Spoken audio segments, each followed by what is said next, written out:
Forward, The Boys is a visceral, brutal, no fucks given action drama featuring superheroes who are very flawed to obscene lengths of disturbing. To say it is done in the same vein as Watchmen is putting it mildly. It isn't just good, it's great, you should see it. If you don't have Amazon Prime, get it, got it, good. On with the review. If you like gritty superhero movies that aren't terrible. Oh, actually, wait, this is a TV show. It's 8 episodes, like about an hour each. Why the show does get better with its twists and turns, you should be able to figure out if you're gonna enjoy it after the first episode. I'm gonna break down The Boys, which include Billy the Butcher. I actually kept thinking this guy was Kano from Mortal Kombat. It's not. He's selfish and manipulative, and in spite of all that, the show does keep his character somewhat fresh, bouncing him off the other characters here and there periodically. I'd argue by the season final, they've taken his story arc as far as they possibly could, right down to Butcher confirming he might be the worst person on the show, morality-wise. But that twist at the end does have me hyped for season 2. However, his whole racism against superheroes or supers on the show was getting very old way before the season final, and it was starting to make him more of a caricature than a character. Frenchie is one of the Butcher's men,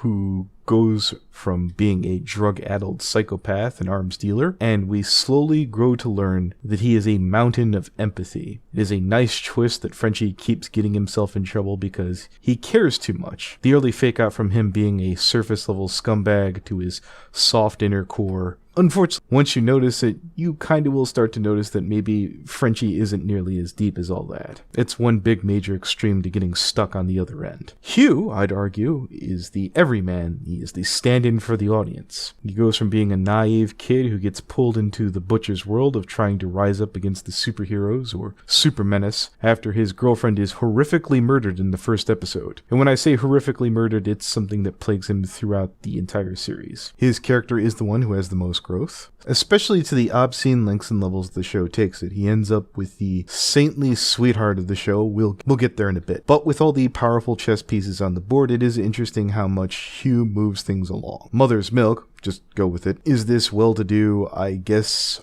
guardian angel archetype. A family man, for whatever reason that isn't entirely explained, is one of the Butcher's men. Kinda has this kind of born again vibe, which, while it does give off a juxtaposed vibe to Butcher's bitchy nihilist philosophy, they don't butt heads nearly enough. He has a rivalry with Frenchie based off of Frenchie following his feelings more than sticking to a plan. Any of the shortcomings he has is hardly detrimental because he's around more of as a side piece. In this world of superheroes, which is run by a company named Vought, publicly the purpose of the company is public relations, to help cover up these superheroes from ruining themselves from, well, these giant rock star-esque egos, which include drugs, hurting regular humans, and acting about as bad as someone who doesn't feel that they have to answer to authorities. To getting involved in a series like this, it's a balancing act of suspension of disbelief. For example, with Vought, whatever super company is propping up, let's say, your mutant zombies, or in this case, superheroes, versus the ability of the opposition just being clever enough to represent a threat. And you don't want to leave the audience shaking their heads. Up front, everyone is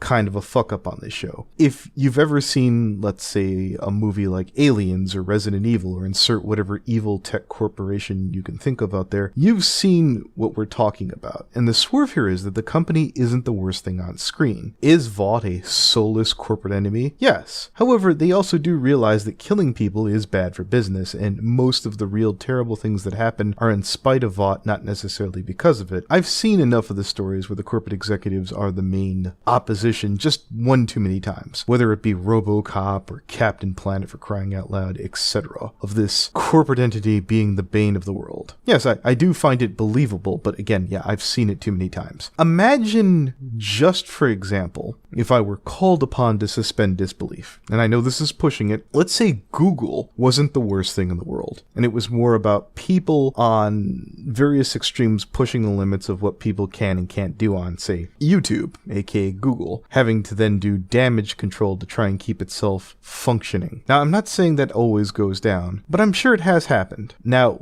we get to Homelander. I'd argue the second most despicable character on the show next to Butcher. He's basically Superman meets Watchmen. Outwardly, he's mom, apple pie, and America. Inwardly, he fancies himself a god, if not the god. And his group, the Seven, all save for one are kinda douchebags. He seems to be far and away the worst. He's determined to prove that he's not weak and doesn't need to be sheltered by Vought, but the means by which that he proves himself doesn't just ignore legal or moral lines he tosses both of these aside and straight out the window. He's ruthless, devoid of empathy, and towards the end of the season, he seems to make some decisions simply based out of curiosity. And when someone believes themselves to be divine, well, why the hell not? The season final between Homelander and Butcher is incredible, and I won't ruin it. But the writers are going to have to proceed very carefully to keep things from coming completely off the tracks. Before we go, let's get to the last character here that I wish to talk about. It's Starlight. She's that wholesome, the only good hero on the Seven, and she might be just a little too wholesome and sweet for this show. She's the only superhero on the show who gives a shit about anything on a consistent basis. When she makes a decision, it ultimately works out for her. And let me give you some examples. When she first shows up to the superhero hangout, she winds up getting tricked or blackmailed into sleeping with the Deep. That's the show's Aquaman seaman ripoff. Ultimately, because she does this, not only does she get to become a superhero and do some good, she goes on to expose the Deep as a creep. She exposes the Deep at the most inopportune time for Vought, that's the company she works for, and they roll with her. She beats up some rapists, and before she really gets in some major trouble, the girl she saves winds up coming forward. And it happens in literally virtually no time. She bails her boyfriend out of numerous situations, and the most that she ever really seems to get in trouble for is that she gets yelled at. Look, I like cuddly, sweet characters. You know what? Edit that. You never heard that. But my point is, she never seems to face adversity for very long. The boys, the Butcher's men, their backs seem to always be against the wall in the show, of balancing not getting caught and protecting their families. A-Train, one of the Seven, winds up in heaps of crap because of his drug use, scandal, among other things. The Deep is all but buried towards the end of the season final. But the point is, if the character recovers, it'll be felt. Starlight's biggest doubts tend to be, oh no, this billion-dollar company I work for gave in to all my demands, and now publicly I look superficial and fake. Her trials do not measure up with everyone else's. Yes, the Deep did take advantage of her early on, and that is arguably the biggest obstacles that she overcame, at least time-wise. Nothing really fills in as her continual opposition. She has her doubts with her boyfriend Hugh, she has doubts with her team, she seems to be right with her boyfriend by the season final, and you could say the same about her relationship with Hugh, where she winds up saving him by the season final. Starlight is still on presumably good terms with the Seven. I don't need bad things to happen to Starlight. Maybe just the threat and maybe things getting resolved just a little bit slower. Or maybe the fact that the show only had 8 episodes to flesh this out. That's just how things have to move at that click. I do concede, if they make Starlight a little less pure, they are likely to make the character a little less enjoyable, i.e. I don't trust the writers not to fuck her up. I half expect her to die before any of this really develops, because she's in a world where being this much of a goody-goody and that much of a black hole might not be something that the writers are adept to handle continually. I am hyped for the next season. If it hasn't been greenlit, I sure hope it does. If you need a break from Marvel or DC, you could do a lot worse. It's a must-see all the way.